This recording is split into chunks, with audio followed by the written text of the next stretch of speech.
I love it. You put your fresh prints in there.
Well, good morning, everybody.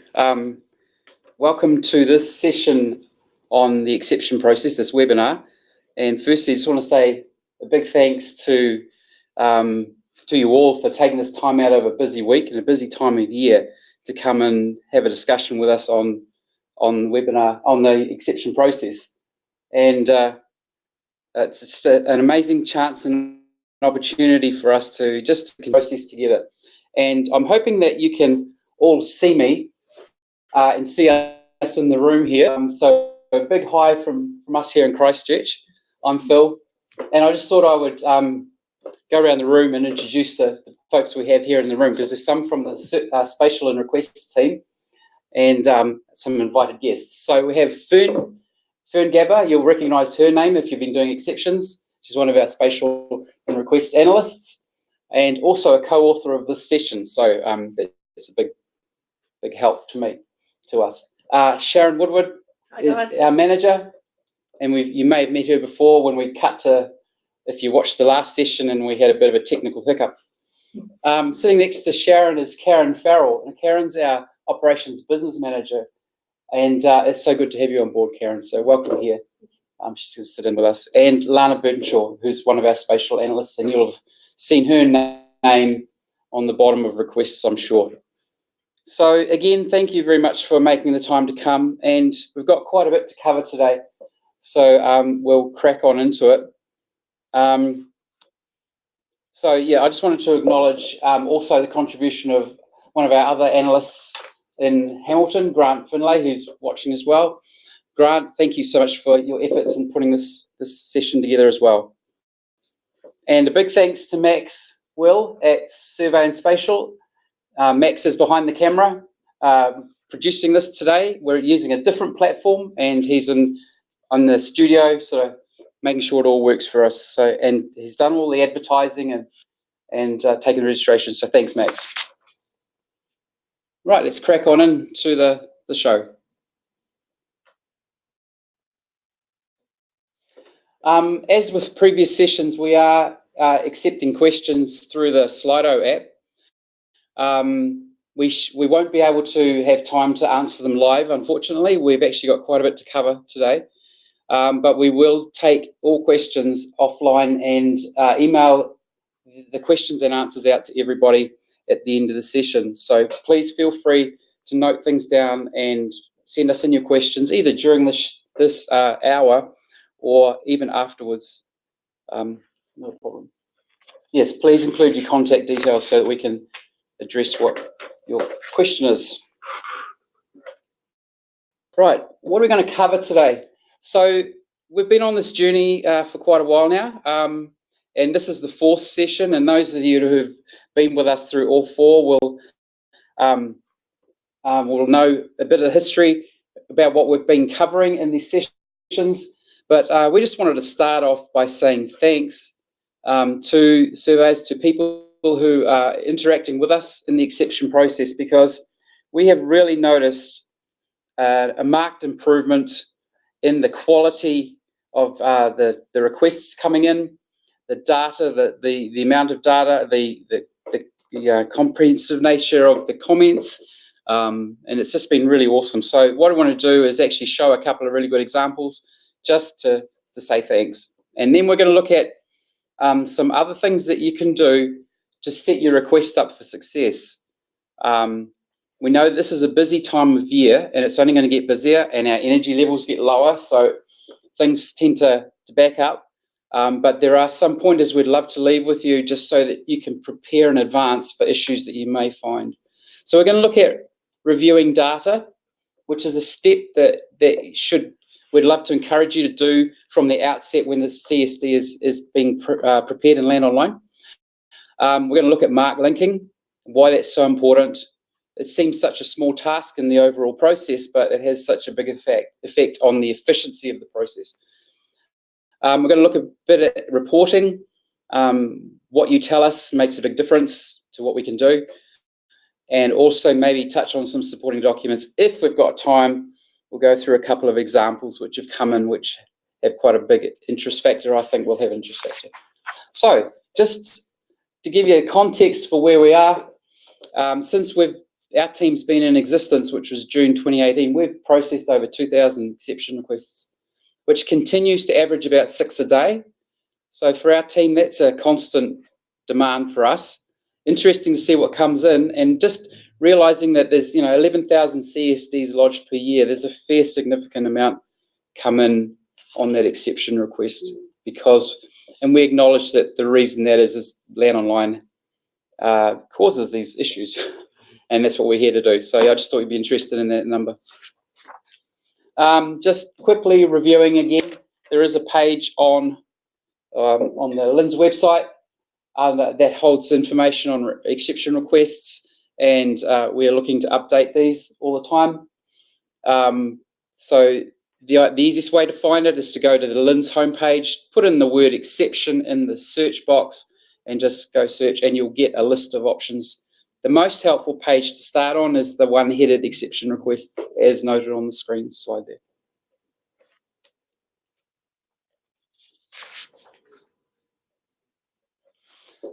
So just covering basically as well, for those that may not have been to any of the prior sessions, we're just acknowledging the roadblocks that surveyors and users of the data come up against that require the use of the exception process.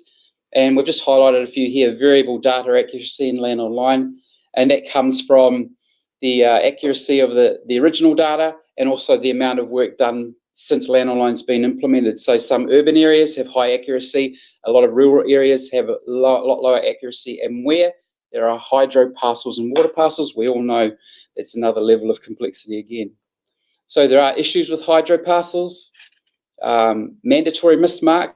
So we're actually going to touch on that today if we have time at the end. Just some pointers on that. Non-primary parcels, when you're capturing easements and they need to intersect primary parcels, and the Landonline functionality itself.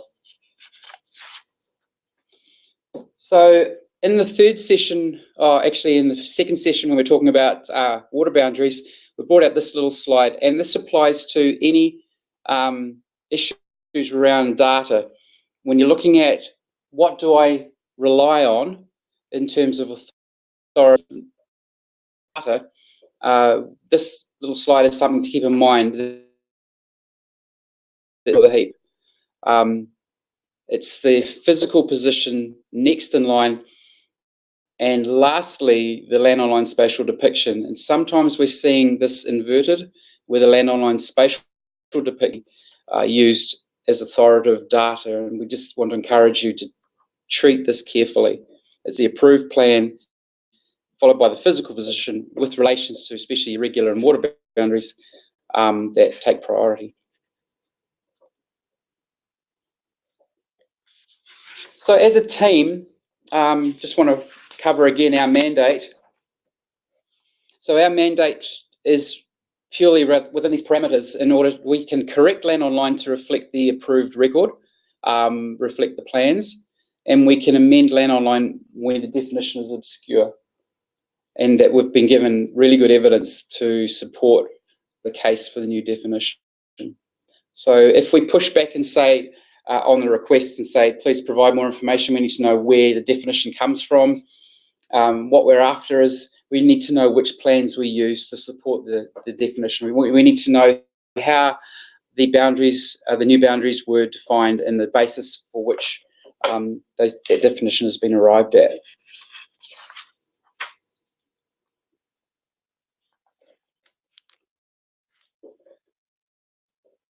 So just before we click on into some new stuff, wanted to acknowledge, as I said up front, a couple of requests that we felt sort of went above and beyond, but also can be just, we just want to acknowledge them as, yay, these are fantastic. This one here was an interesting case where the initial request was for us to move Landonline nodes as close as possible to the captured positions. And normally when we see that phrase, we sort of think, okay, why? But then the writer goes on to say that many of the captured marks have been added temporarily to show their correct positions and will not be included in the final data set. And this sort of picked up our ears and okay, what have they done? There is a major development taking place on the site, so good background information, and currently the accuracy of the current position of the parcels is an issue. Please refer to plans, DP that, and SO that. So reading through that, firstly, as an analyst, we're getting a good idea of what's required, why this is needed, and the background behind it, and the plans referred to. As this now, it might be a little bit hard to see, but primarily it's a plan that's stopping these rural roads, and this town is to be subdivided and taken under a new development. But what the user has done is they've had trouble with the road definition in Landonline, but they've gone above and beyond and added extra data along the external boundaries and other boundaries that are not directly affected by the primary parcels. Now, we're not saying this is what everybody should do, but in courses for courses, this was highly appreciated because we were able to go through and spatially repair the accuracy of all the parcels in this area, so that when the next plan comes through, the surveyor has a lot less issues with distortion and shape. So yeah, that was just we kind of wondered why all that data was there until we got onto it and realized, yes, this is ideal in this case. So big thanks to whoever did that. This is another one where the story was really, really helpful. So again, this one, they asked for boundaries along particular areas of the data set to be adjusted. They told us that they'd linked and had the plans drawn, a bit nervous about it, which is fair enough. And at the end of the second paragraph there, they ended up incurring geometry errors in the plans. So that's pretty clear. They've given us the node ID that's affected, and also that there were issues with the road centre line and stream position. So, and a nice little thanks a lot down there. The plan looked like this, and when we went and had a good look at it, we were able to determine that down this eastern boundary down here, there were cadastral vectors from a prior plan already in the system. So that gave us a starting point to be able to go in and adjust Landonline and bring that boundary into its correct position. On the other side of the plan, these little pink circles denote STC accurate marks. So we had a lot of confidence, or a bit more confidence, in the position of the data up through here. The person who did this request also noticed that in Landonline, the stream definition, which affected the road, also was not correctly done spatially. So they were able to go and repair that as well.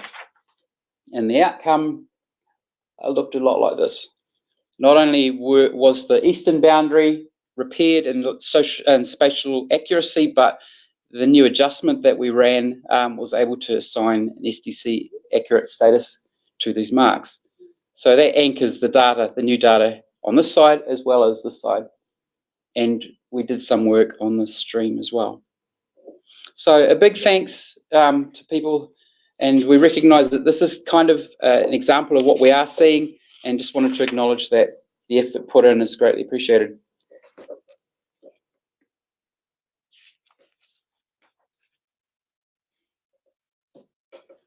Okay, so want to click on into something new. We want to bring up the possibility and sow a seed in people's minds of actually reviewing proactively the data that you're dealing with as you're creating the CSD, even at the point when you're in third-party software using the XML data. Because we know that each plan has its own journey, each project has its own journey, and there's so many parts to the plan, so many stages to the journey that there can be roadblocks or cautionary things that pop up when we least expect it. So, and often these circumstances beyond our control, but a little bit of research and forward planning can go a long way to making the journey for the plan a lot smoother. And so, I mean, this is a very common picture for us down here.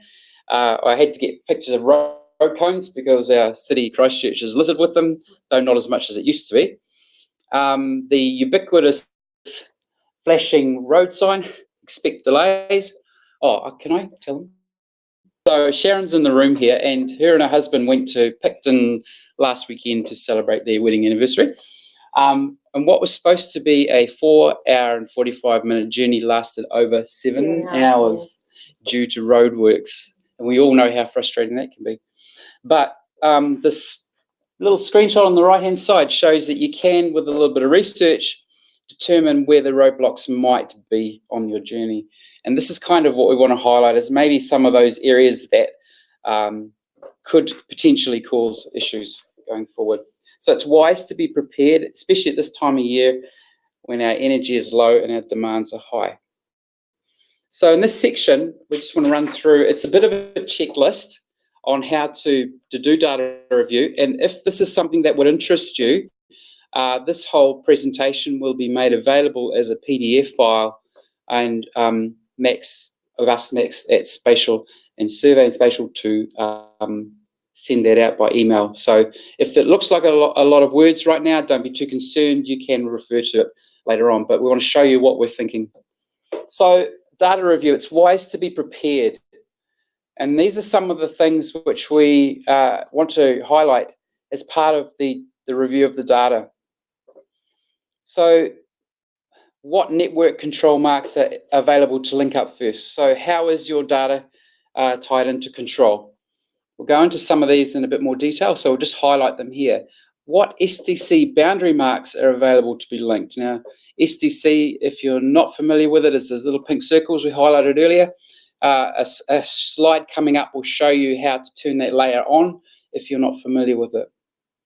The third point there, are there irregular and or water boundaries in the CSD? And are they an adopted or new definition? So that, how that line is created in a data sense is important. Does an affected water boundary parcel exist in Landonline, or is it shown as a single line? And this happens quite a bit. So these things you can look at up front and go, hang on, there's a single line in Landonline, it needs to be a parcel roadblock. Are there thin easements in the data? If there are, then it's possible that you could end up with issues depending on how the linking goes. So these are things that you can prepare for beforehand. Can I add connection to a network mark if the CSD needs to go on exception? So it may be a parcels without survey information data set, not required to connect to a network mark, but if it's going on exception, it may be useful to do so. So it's wise to be prepared. If we break this down into a little bit more thought, we look at a water and irregular boundaries, and we can ask the question, does the CSD... Oh, pays to do that. Thank you, guys. People waving at me here. Change the slide. Okay, cool. So yeah, water and irregular boundaries, we can ask the question, does the CSD contain a water or irregular boundary? And literally it comes down to no. You can continue with your review. Yes. If it is, you need to consider some things quite seriously. And those questions are highlighted below there. We will review them. Are the boundary lines to the irregular boundary point adopted? Is the existing Landonline boundary point on the irregular boundary an SDC mark? All these things affect if an exception request is required, or whether if you can just carry on as per normal. Is the captured boundary point on the irregular boundary a new definition of the irregular boundary point? That is, it should not be linked to the previous definition. So not assuming that because there's a node there, it can be linked to or should be. So good questions to ask. If we look at the next point, when you're looking at the data, what is the existing Landonline data accuracy? Does the CSD data overlay the existing data accurately, including the endpoints of a water and irregular boundary? So just a visual will soon tell you. This is pre any mark linking. How does it sit? So no, if it doesn't sit very well at all, and you can, if it does overlay properly, then there's no exception required, you can continue. But if it doesn't, and it looks like there's distortion going to be introduced that may, if the process down the line, i.e. plan gen, then need to stop at that point and consider like how it affects the water boundaries. Is there a water boundary, and do the boundary endpoints match Landonline points as previously described? So we're looking at a data set that's not linked. It's been brought in. It's sitting over Landonline data. These are things to look at. If you've got a water and irregular boundary, how do the endpoints match? Do they match the existing points in Landonline? If they do, then there's no problem. If they don't, then yes, you're going to need to use the exception process to have us move them. And there's some issues, and we covered a bit more about this in session 2. And I'm sure in the future we will also retouch on water boundaries because the issues are many and varied. So again, if the capture data doesn't overlay Landonline very well, there's another point to consider. Is it a water boundary? Is it a water body? Is it supposed to be a hydroparcel in Landonline with topology? And is it shown currently as a single boundary line? This come through fairly regularly. So if it is meant to be a parcel and it's not shown as a parcel currently, then yes, that is going to need the exception process to be used. No problem, you can carry on with the review process. So again, looking at how the data sits over Landonline,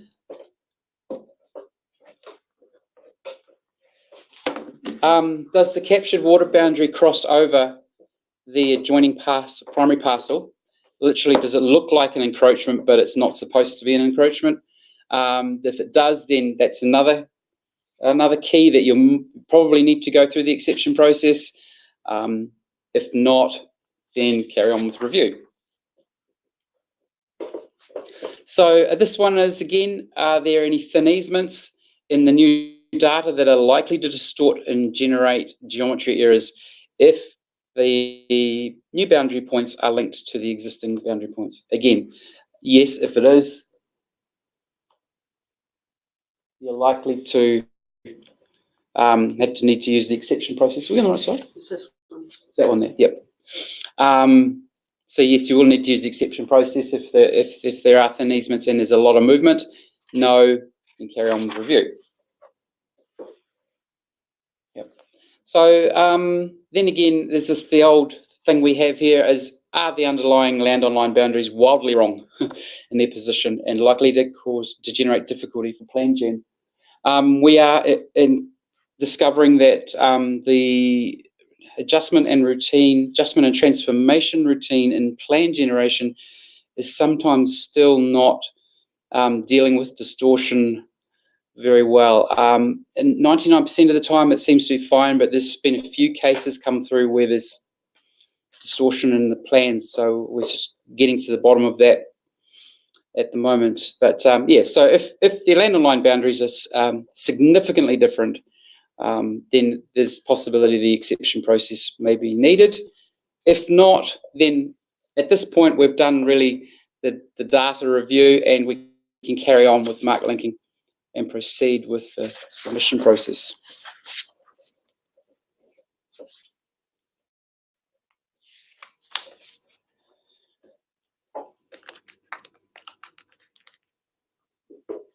So I want to move on to the issue of mark linking now.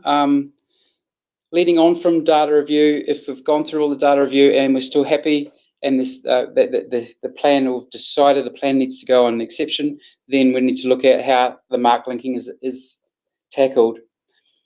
This is an issue that we encounter quite regularly, and unfortunately seems to be unclear to a lot of people. So it's a really timely discussion. We don't particularly like sending data sets back without having actually resolved the data issue, but sometimes the incorrect linking of marks, or the not linking of anything in the data set, means that we actually don't really have a confident starting point in our own investigation. So this is why we're bringing it up now. So in terms of the spatial and request team, why is mark linking important to the exception process? We can't do it for you. It has to be done prior to it coming in, the data coming in. We can only refresh the data successfully if one mark is linked, at least one mark is linked. And we're going to go into what marks are required to be linked when. So for us, the main message is at least one mark needs to be linked, and the phrase there to take care, to be aware of, is that helps us correctly spatially locate the data. Without that spatial accuracy, we don't have a good starting point to determine what needs to be done to the existing data. In order to get the best spatial location for new data, the data really needs to be linked to a 6th order mark or better. The little screenshot on the left shows the mark layers and the ones which are super useful in this regard, including the SDC layer on the bottom there. The screenshot on the right just highlights some 5th and 6th order marks in the vicinity, which would give you an indication of what can be used. And if we'll talk about this in a minute, but it may be due to the fact that there are other plans and vectors in the area that, for the purposes of an exception request, you can temporarily add in a link to these marks in order to give us that correct spatial location. Once the data set has been linked, before you send it in, please complete a spatial refresh. Again, after linking, you'll be aware that when you do a refresh, things change a little, and we need to know where that data is going to sit based on that network mark. I'll just put that little screenshot in there of the refresh option under the capture menu in the screens. And just as a little sideline, I guess you've all noticed the new look and feel of Landonline. Sort of took us a bit by surprise on Monday when it turned up, but I've been told it's just moving the Landonline platform from one server version to an updated server version, and doesn't look too bad. Okay, so placing the CSD on exception with non-STC boundary points and non-boundary marks linked will usually cause distortion of the spatial data and downgrade the accuracy. So we just have, when there are no STC marks in the area, the linking issue becomes a little bit trickier, and we're going to cover that in a little bit.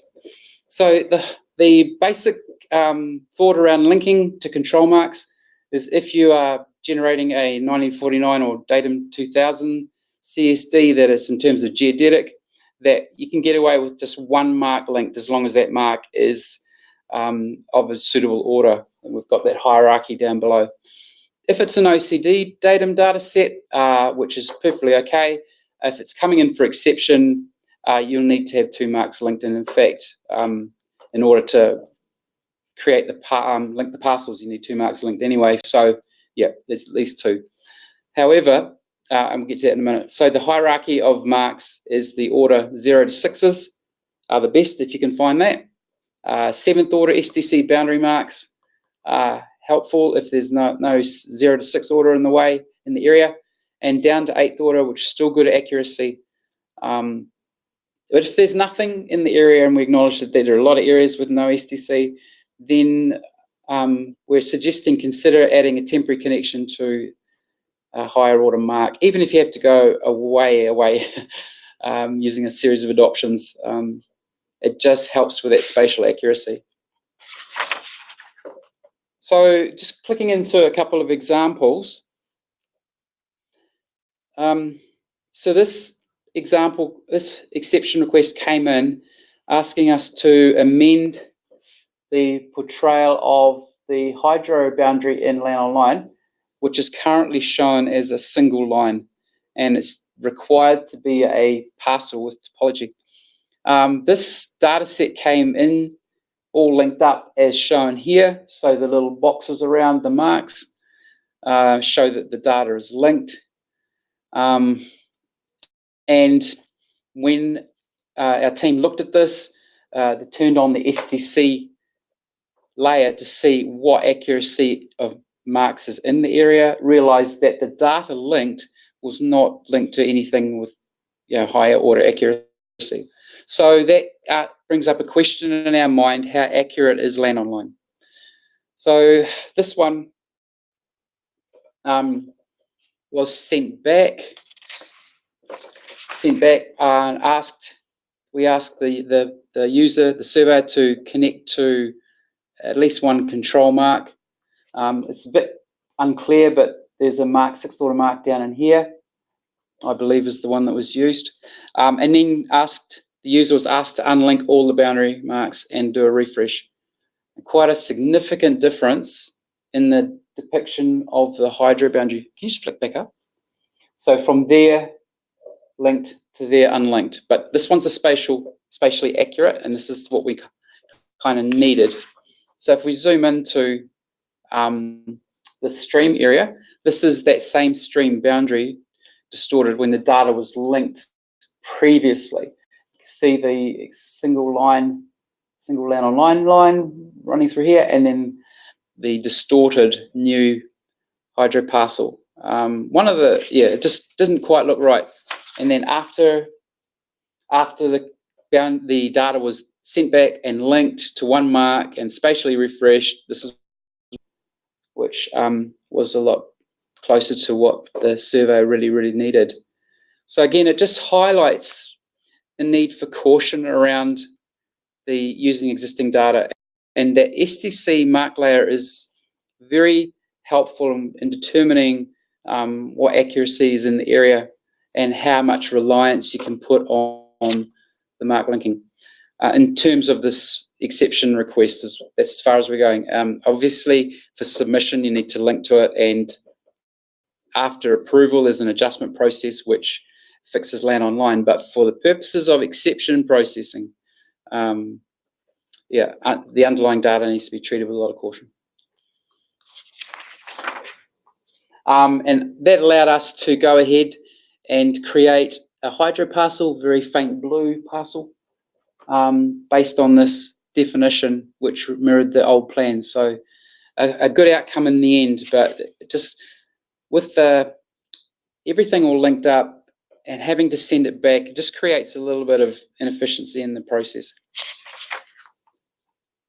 Second example is a parcels without service set, and there's no STC control in this data set, and neither is it required.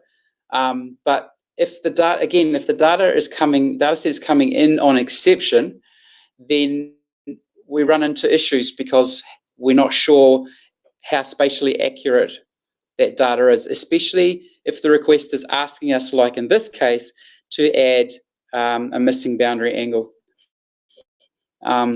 So when looking at a data set like this, we need it unlinked again, but because it's parcels without survey information, can a temporary connection to a network mark be captured for the exception process only?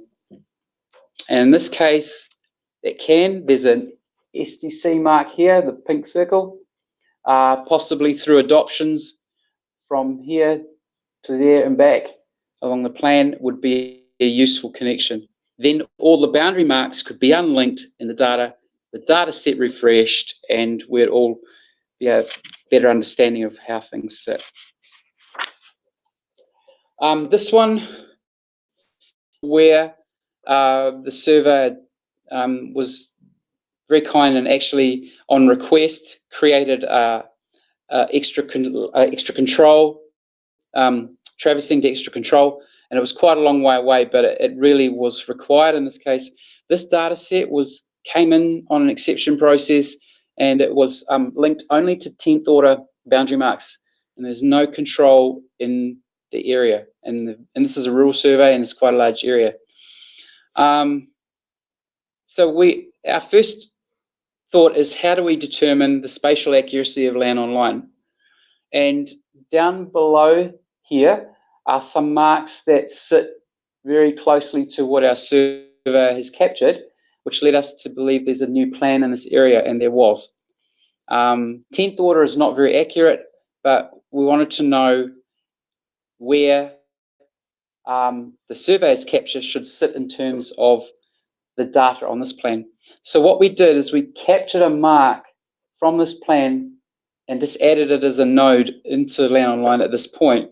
We wanted to test what would happen if we then asked for extra control and whether or not we could determine where the movement should be. So this picture shows this new mark that we've added, and it's actually this point here. So that gave us an indication that the data is possibly out by that much, which is also highlighted in his reporting, which we'll get to in a minute. So after just reviewing, so when the data was sent in connected to 10th order boundary marks, we realized there's a displacement of 10 to 15 meters based on what we determined with this mark. After the survey had added the temporary connection, and it was about 5 k's away, did a spatial refresh, and then on this side here, you can see that the data is sitting right over the mark that we've captured, and everything is moved in a westerly direction by 10 to 15 meters. So that circled mark there gave us certainty around where the data should sit. We were then able to go ahead and redo the spatial integrity, spatial accuracy of the whole area based on that displacement, and we were able to adjust the plans below, which were new plans with vectors and Landonline, into that correct position. So this screen here just highlights the difference between using what's just to hand to link up your data, and then even if it's low accuracy, and then highlight it against what happens if you are able to give us a connection to a control mark. So it's worth doing, even if it's taken out at the end.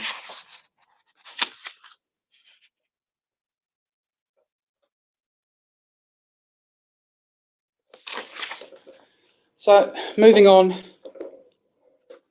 to the next thing we wanted to highlight, and that's reporting. So just to be clear, the story is everything for us, and we rely on the comments that come in as the basis for our investigation and determination of action. So just in a nutshell, what we require at the minimum is a description of the error or issue, including any error message details and when that error occurred, what you're doing at the time, what we're expecting to see as a result of your definition and the data you're dealing with, what is the basis for the new definition. This is extremely important for irregular and water boundaries, but also if you're including angles that are missing, we need to know, okay, there's an angle missing in Landonline that's based on this plan. Which of the approved plans support the definition for external boundaries? We need to know that at a minimum. As I'd suggest, getting a copy of this will be sent out to you. Review this slide. Maybe you might want to set up a little checklist for you and your team for the exception process, including data reviewing, mark linking, and reporting as we go. So here's some examples going forward of recent data sets that have come in. I wanted to highlight some good reporting and some reporting that we describe as this one here, very helpful to us. The person had added their point ID and the node ID that was affected and asked us to move the nodes or create nodes where required. And the data set on the right-hand side was a series of non-primary parcels. Is that right? Lana did this one. Non-primary parcels that moved in and out of primary parcels. So we were required to, or we needed to add nodes for them to link to. So very handy. We're able to see exactly what was needed to be moved and what needed to be created. So thanks for that. This one here, another example of good reporting. Can you please adjust the underlying irregular boundary to coincide with my adopted irregular boundary? And then the old node ID adjusted to the new node ID. You'll see down point number 2, they've given us, and point number 3, they've given us the plan numbers to refer to. So we can go back, we can say, okay, yep, we see what you want to do. We can go back to the approved plan and verify that that request is valid. And so this is a really good example of reporting. However, with this particular plan, you'll notice that, you might not be able to see that, but this mark is actually linked in the data set when it came in on exception. And so unfortunately we had to send it back and say, please unlink that. Yeah, so it's just one of those instances where a good review of the data would probably head off in that efficiency. We had to send it back so that they could unlink it and refresh it and then bring it back in. So therefore, once it's unlinked and refreshed, do those node movements still apply?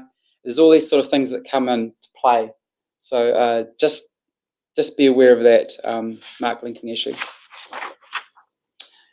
Going back to our example before where the surveyor ended up putting in a temporary connection to control so that we could work out where the spatial definition should be.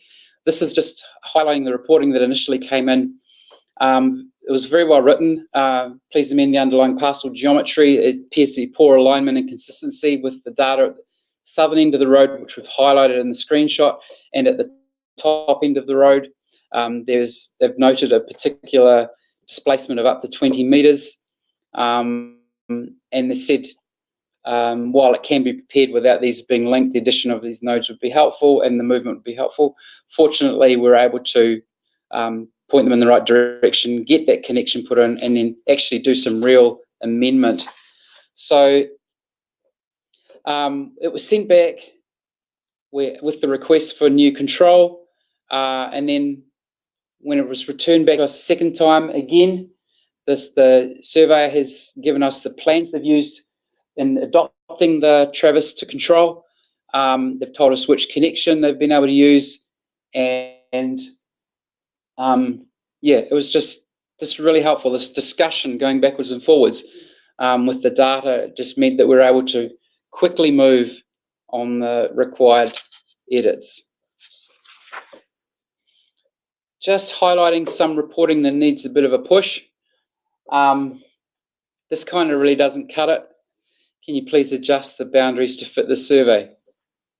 Well, we can, but based on what?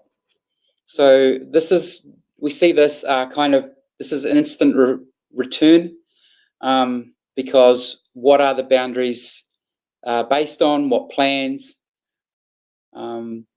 Who says that's correct? Is the spatial representation in Landonline currently correct? There's a lot of things going on here. So in a case like this, it would have been more helpful to say, my plan is defined by plan DP blah. It appears that Landonline is missing an angle or is distorted here. I have linked to control here. Please, I'm having issues with distortion in plan gen. Please adjust the spatial boundaries to fit the survey. So that statement there, while correct, should be the end of the story, not the beginning. This one, we tried to give a little bit of guidance on the way back with this. So thank you for your request. However, there's no mention of a geometry error. From what we can see, it appears that linking to the underlying mark should be sufficient. So in this case here, we're saying where there's a one-on-one relationship, there to there, new to old, new to old, new to old, new to old, and none of the data review points apply. There's no regular boundaries, there's no thin easements. Then we'd suggest you have a go and link it up anyway. try and remember that distortion created in the spatial capture window is temporary. PlanGen, in most cases, will deal with that distortion and show the data in its correct captured position. The post-approval adjustment routine will adjust Landonline to respect what you've captured. So distortion in the spatial view, while it doesn't look that flash, is acceptable as long as no geometry errors are accounted. So this was sent back. Advise, please have a go. If you get an error, let us know. This one here, there's no pictures, but I think the story will tell itself. This was a really interesting conversation that happened between one of our analysts and a surveyor. So this is how it first came in. It's pretty brief. Can a new node be linked to an old node and a new node to an old node? And can these two nodes be swapped over? One needs to be swapped to the other. Well, yes, it can, but why is our question. So the analyst went and did some research looking at the plans and determined that it appeared the boundary should come off a certain angle, and we've amended Landonline to reflect that plan. However, if the surveyor believes that that was incorrect, then we asked them to please provide evidence to support the amendment as originally proposed, the one up in blue, and send it back in on exception. And this is what I really wanted to highlight.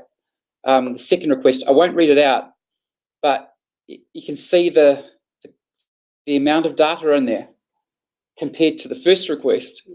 He didn't agree with the analyst's response, which is fine, but now he gave us all the information we needed to verify that the nodes in the first request should be swapped and things should be moved.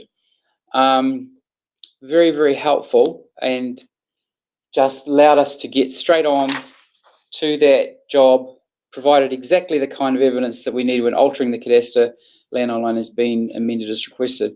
So this particular job just highlights the inefficiencies that can come in when a simple thing like reporting is inadequate. Don't want to make too big a deal of it, but guys, the story is everything. And we want to help. We want to help, but we're also aware of our responsibility in keeping the cadastre in terms of the approved record. So yeah, if you recognise any of these examples, personally, I just want to thank you for learning with us through these, and we just appreciate being able to tell a story to everybody. Another example here with a bit of a graphic showing reporting that doesn't really cut the mustard. It came in with the request at the top, hi, could you please place a mark at our point 19 and sort the vector to the stream? So mark 19's here, the vector to the stream wasn't captured. No, sorry. So while we can do these things, we need to know why we should be doing these things. But this one highlighted an issue with capture that maybe the user wasn't aware of, and of the process for a data set after approval. So even though there's an old boundary mark that they've captured that didn't exist in Landonline, if it's in the middle of a line like this going to between 2 points, there's no need for an existing mark to be added to Landonline. This mark will become the authoritative mark in Landonline after approval. So in this case, the user needed just to capture a vector between there and the calc position of the end of the stream, and that would have dealt with that whole thing. So we tried to point them in the right direction. If you capture the line between 19 and 53, a node will be added to the cadastre at point 19 as part of the post-approval line replacement process. So in this instance, there's no requirement for us to do anything. So yeah, we're happy to help point in the right direction, but that statement up the top there really doesn't help us. We need to know why that node needs to be placed there, how the vector to the stream should be determined, how was point 53 defined, all these things, what plans are related to this particular part of the subdivision. So just another point, another tip for success, supporting documents. Traditionally, we've added supporting documents just prior to submit. And for the purposes of plan validation and approval, we'd like to just bring that slightly forward and say supporting documents can be used for part of the exception process. And we'd encourage this, especially when we're dealing with things like physical features, water boundaries, irregular boundaries, or difficult definition. By all means, add photos, boundary plots from your third-party software. That's super helpful. Calculation sheets, survey report, even if it's a draft one, but you've got some idea about how you want the definition to go by or how you define it. And then just some pointers below there on images or documents that may be useful. You can attach them as plot diagrams or calc sheets, doesn't really matter at this point. Just remember that TIFF images are black and white only. PDF, which everybody likes to use, is only useful for black and white sourced images. If you're starting with color and scanned it, don't attach it as a PDF into Landonline because it goes to a very horrible grainy grey scale and nobody can read it. If you want to use color, JPEG is the best way to go, and you can have full black and white or full color, high resolution, low resolution JPEG files, which is probably the most useful format. So by all means, add stuff, and we appreciate where people have given us plots and images in the past. Thank you for that. Okay, so just want to highlight this. We've got a couple of minutes left. This is an example which I thought it would be good to cover. This is one where the user has asked us to remove a couple of nodes that came up as mandatory missed marks. They've redefined the water boundary, and these points are now redundant and in the middle of the river. Okay, firstly, yeah, we kind of need a little bit more information around how the water boundary was redefined. We needed to know, it doesn't appear from this comment that the user has actually investigated what those nodes are for. We see mandatory missed marks, nodes that have three or more lines, parcel lines going to them, and the nodes are on the exterior boundaries of the survey. So as you know, they can't be ignored. They also can't be removed. So if they can't be removed, why are they there? So this screenshot highlights the two nodes that are concerned. Bottom one, the orange point is missing. It's in here, and the orange node is there. So those nodes can't be removed, and the reason they can't be removed is in the next slide. When you turn on a number of layers, and I just encourage you to do this when you're finding mandatory missed marks, it was determined that there's a tertiary parcel here, and that line defines the eastern extent of the tertiary parcel. How do we know that? We turn on live secondary parcels and live tertiary parcels, and we turn on underlying marks and cadastral vectors in the all layers list. So those layers are handy to have. And the other reason why it can't be removed as nodes is there's two cadastral vectors here that hold it in place. So the question is, how do we deal with mandatory missed marks when they can't be removed? And in this case, I haven't got a graphic of it because we haven't seen the plan come back in yet. But what we asked the surveyor to do, just hold it there, is what the response was is, since these nodes are part of a live non-primary parcel and connected by vectors, it's not possible to remove them. In this case, can we suggest that the hydro parcel be extinguished and a balanced hydro parcel be created so that the exterior boundaries of the survey no longer incorporate the nodes? So if you just go back to the previous one, thanks. I've got someone driving for me, it's good. So whereas currently the external boundaries of the survey in terms of what Landonline's comparing is this line here versus that line there. If we're to extinguish the hydro parcel, create a balanced parcel to include a new hydro parcel, then the exterior boundaries of the survey go out to there. And that means that the nodes are no longer mandatory missed marks and they can remain in the survey. Remain in the cadaster. So this is just a point we wanted to highlight is to keep in mind that if you've got mandatory missed marks, and by all means, if you can't remember this, raise a request, survey information complex request, and our technical advisors will give you this advice. But yeah, just remember you can extinguish a hydro parcel and put in a new balance parcel if you're having issues with mandatory missed marks. We do acknowledge that that means an extra parcel fee, but that can be refunded later. So coming to the end now, just wanted to highlight the other request types. We've done this in most of our sessions. So the 3 other request types that you can use when coming up against issues with data is the survey information complex request, when you've got definition or interpretation questions, our technical advice, amend cadastral data request used to ask us to fix data spatially or aspatial data where the issue doesn't concern the new survey. So basically it's not urgent. These requests come to us and we look at them. But if it's an urgent data issue related to the plan you're dealing with, then most likely it'll be an exception process. So, and the spatial correction is for users that are logged into Landonline using the eSearch Plus license. So I'm just going to flick right back. Just to recap, excuse me, back to,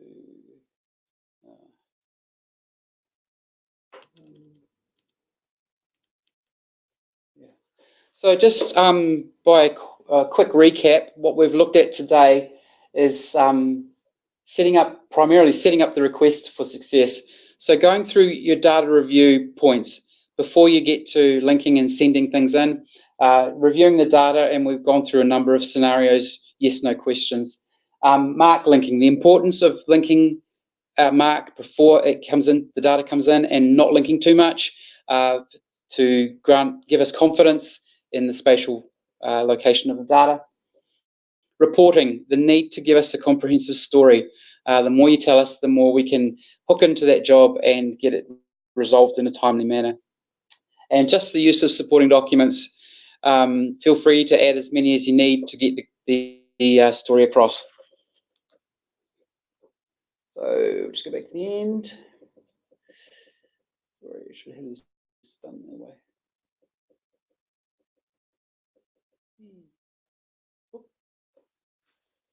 So hopefully you've been able to pick up some useful tips here. Just some takeaways, maybe to avoid roadblocks with forward planning. And we've sort of covered this before, correct mark linking and comprehensive reporting. But then the 4th point is whatever you might have picked up. So again, just want to acknowledge Max at Survey and Spatial for helping us with this presentation, and would acknowledge all the attendees that turned up out of their busy day to come and have this discussion with us. Just want to highlight for you all that next year we're moving into proposing a more comprehensive program of webinars, and we're going to be incorporating sessions from our plan approval teams as well. So watch this space in the new year.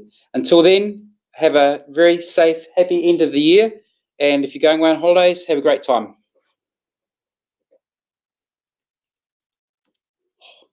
One wrong way.